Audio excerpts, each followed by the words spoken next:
Om Swastiastu.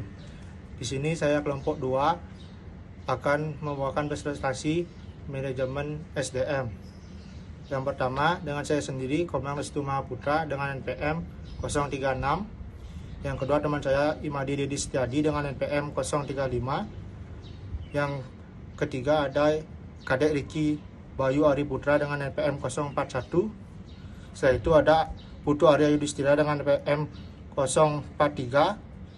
Yang selanjutnya ada IGD Dimas Adi Putra dengan NPM 050. Yang terakhir ada IKD Adi Palwaguna dengan NPM 056. Di sini yang pertama saya akan membawakan definisi seleksi sumber daya manusia. Seleksi adalah kegiatan manajemen SDM yang dilakukan setelah proses rekrutmen selesai dilaksanakan. Hal ini berarti terkumpul sejumlah pelamar yang memenuhi syarat untuk kemudian dipilih mana yang ditetapkan sebagai karyawan dalam suatu perusahaan.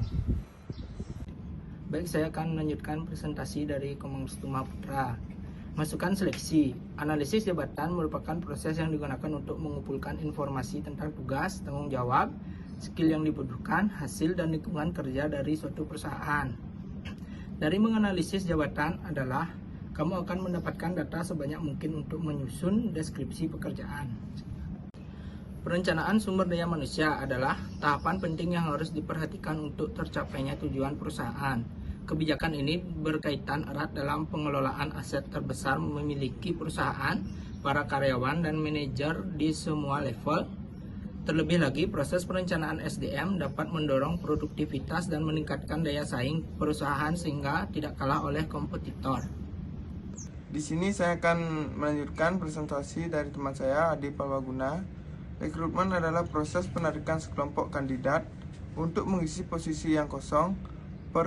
Perekrutan yang efektif akan membawa peluang pekerjaan kepada perhatian dari orang-orang berkemampuan dan berketerampilan memenuhi spesifikasi pekerjaan. Kendala proses seleksi.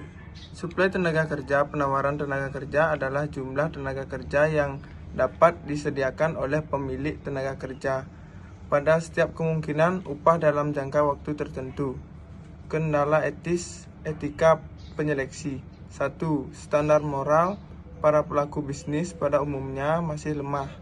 Banyak di antara pelaku bisnis yang lebih suka menempuh jalan pintas, bahkan mengalahkan segala cara untuk memperoleh keuntungan dengan mengambil etika bisnis, seperti memasukkan campuran timbangan ukuran, menjual barang yang kadaluarsa, dan memanipulasi laporan keuangan. Saya akan melanjutkan presentasi dari Dedi Setiadi. 2. Banyak perusahaan yang mengalami konflik kepentingan. Konflik kepentingan ini muncul karena adanya ketidaksesuaian antara nilai pribadi yang dianutnya atau antara peraturan yang berlaku dengan tujuan yang hendak tercapai, atau konflik antara nilai pribadi yang dianutnya dengan nilai praktik bisnis yang dilakukan oleh sebagian besar perusahaan lainnya, atau antara kepentingan perusahaan dengan kepentingan masyarakat. Orang-orang yang kurang teguh standar moralnya bisa jadi akan gagal karena mereka mengejar tujuan dan mengabaikan peraturan. 3. Situasi politik dan ekonomi yang belum stabil.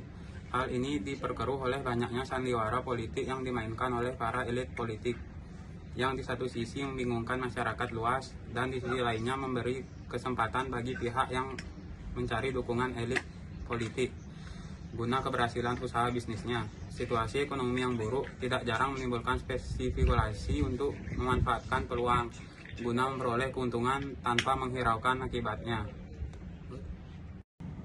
Saya akan melanjutkan presentasi dari Riki. Kendala organisasional. Rendahnya motivasi kerja karyawan. Hal ini menghambat pencapaian efektivitas organisasi yang menuntut adanya peran aktif dari perilaku organisasi, yaitu sumber daya manusianya untuk dapat mengelola sumber daya lain yang ada dalam organisasi dalam mencapai tujuannya. Langkah-langkah seleksi. 1. Penerimaan pendahuluan pelamar. 2. Tes penerimaan. 3. Wawancara seleksi. 4. Pemeriksaan referensi. 5. Evaluasi medis. 6. Wawancara penyilah. 7. Keputusan penerimaan.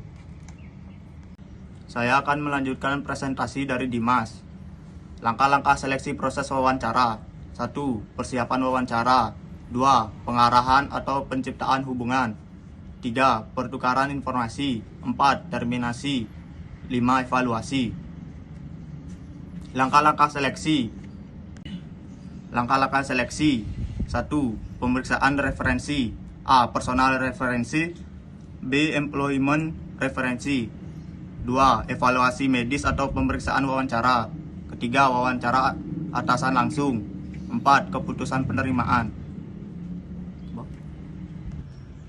Sekian presentasi dari kelompok 2. Saya tutup dengan Parama Santi. Om Santi Santi Santi Om.